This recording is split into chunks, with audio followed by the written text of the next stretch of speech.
आखिर क्यों हुआ था महाबली हनुमान और भगवान शिव के बीच महाप्रलयंकारी युद्ध। यह युद्ध इतना विनाशकारी था कि सारी सृष्टि का विनाश होने वाला था। इस युद्ध से देवता ही नहीं अपितु ब्रह्मदेव भी चिंतित हो गए थे, क्योंकि ब्रह्मदेव इस सृष्टि के रचयिता हैं और आज इस सृष्टि का विनाश होने जा रहा था, क्योंकि स्वयं रुद्र और रुद्रांश के बीच महायुद्ध हो रहा था। और ये तो आप सभी को पता है कि हनुमान जी स्वयं महाकाल के अवतार हैं तथा उनको सारे देवी देवताओं से वरदान प्राप्त हैं। और इधर स्वयं शिव शंकर महादेव हैं जो इस जगत के पिता हैं। उनमें सारे ब्रह्मांड की शक्तियां वास करती हैं, जो स्वयं कालों के काल महाकाल हैं। उनकी मर्जी के बिना इस संसार में एक पत्ता भी नहीं हिल सकता, जो इस त्रिभुवन के स्वामी हैं। लेकिन क्यों हुआ था इन दोनों में महाप्रलयंकारी युद्ध, हम आपको बताएंगे इस वीडियो के अंदर। लेकिन उससे पहले कमेंट में हर हर महादेव लिख देना। देखिए, यह बात उस समय की है जब भगवान श्री राम ने अश्वमेध यज्ञ किया था। इस अश्वमेध यज्ञ का यह नियम था कि इसका घोड़ा पूजन कर विचरण के लिए छोड़ा जाएगा, और यह घोड़ा जहाँ जहाँ भी जाएगा, जिस भी राज्य से गुजरेगा, उस राज्य का राजा श्री राम की अधीनता स्वीकार करे या उनसे मित्रता करे। और अगर किसी राजा ने इस घोड़े को पकड़ लिया तो श्री राम से युद्ध करने के लिए तैयार रहे। श्री राम ने जब यज्ञ का घोड़ा पूजन कर विचरण के लिए छोड़ा था, तब हनुमान जी, शत्रुघ्न जी और पुष्कल समेत सारी सेना को घोड़े की रक्षा के लिए भेज दिया था। अब यह घोड़ा जिस भी राज्य से गुजरता, वह राज्य श्री राम के आधिपत्य में आ जाता। कई जगह भ्रमण करने के बाद यज्ञ का घोड़ा देवपुर पहुंचा, जहां वीरमणि का राज्य था। वीरमणि भगवान शिव का अनन्य भक्त था। भगवान शिव ने उसे वचन दिया था कि वे उसकी और उसके राज्य की रक्षा करेंगे। यही सोचकर वीरमणि ने यज्ञ का घोड़ा पकड़ लिया और श्री राम को युद्ध की चुनौती दे दी। तब अश्व को छुड़ाने के लिए हनुमान जी, शत्रुघ्न जी और पुष्कल समेत सारी सेना आती है। अब आप एक बात बताओ, जिस युद्ध में हनुमान जी उतर गए, वह युद्ध उनसे कोई अधर्मी जीत सकता है क्या? बिल्कुल नहीं। जिसके बाद हुआ भाई, हनुमान जी तथा सभी ने वीरमणि तथा उसकी सेना को परास्त कर बेहोश कर दिया था। और जब वीरमणि को होश आया तो उसने अपनी रक्षा के लिए भगवान शिव को पुकारा।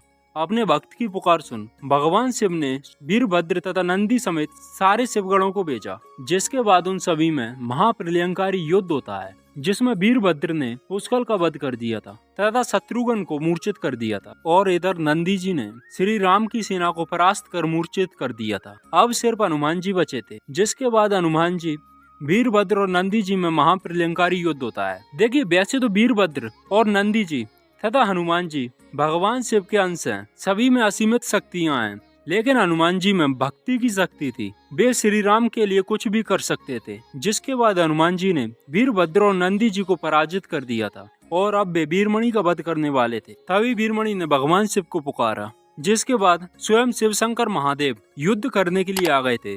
महादेव को देखते ही हनुमान जी ने उनको प्रणाम किया और महादेव ने प्रणाम स्वीकार किया। जिसके बाद भगवान शिव ने अपने वचन के कारण हनुमान जी से युद्ध करने को कहा।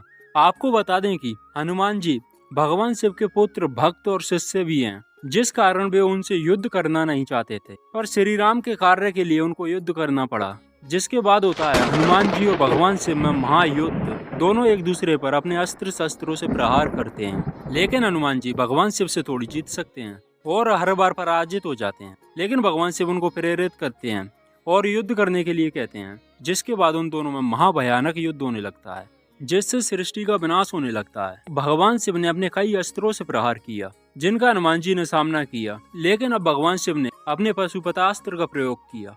पशुपतास्त्र में संसार के समस्त जीवों की ऊर्जा तथा शक्तियां समाहित होती हैं। जिसके बाद पशुपतास्त्र सभी की शक्तियां एकत्रित करने लगा, यहाँ तक कि स्वयं हनुमान जी, शिव जी तथा श्री राम की शक्तियां भी।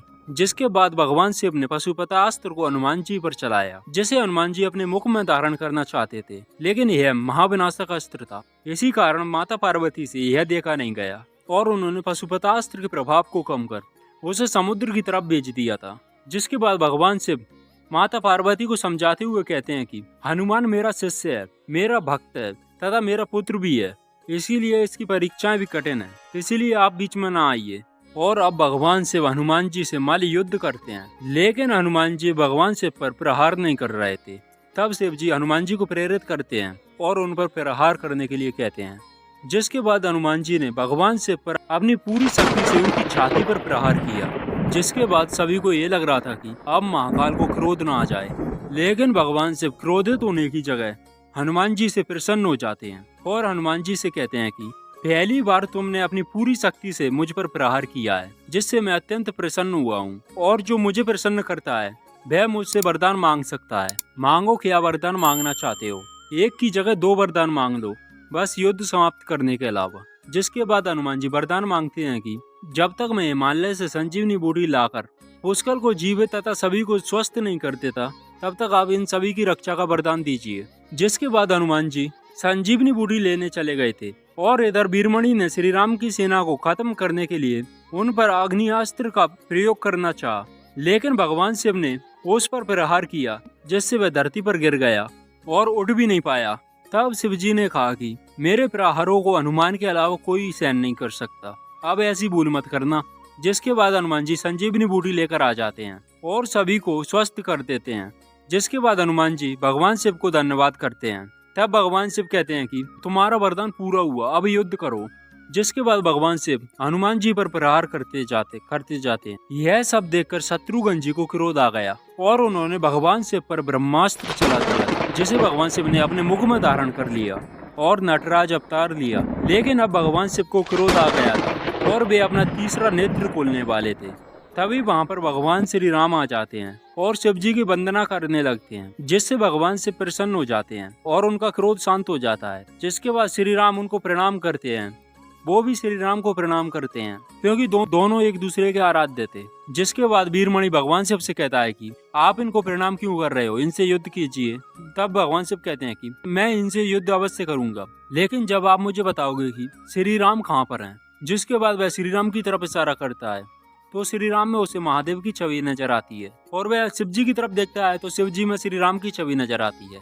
और हनुमान जी की तरफ देखता है तो हनुमान जी में श्री राम और महादेव की छवि नजर आती है। जिसके बाद भगवान शिव उसे समझाते हैं कि मैं और श्री राम अलग नहीं है, हम दोनों एक ही हैं और हम दोनों का सम्मिलित रूप है हनुमान। अब आप बताइए मैं अपने किस रूप से युद्ध करूं। जिसके बाद वीरमणि को अपनी भूल का एहसास हो जाता है और वो श्री राम तथा महादेव से क्षमा मांगता है। जिसके बाद युद्ध समाप्त हो जाता है। कमेंट में हर हर महादेव जरूर लिख देना और वीडियो को एक लाइक कर दीजिएगा, चैनल को सब्सक्राइब कर देना। धन्यवाद।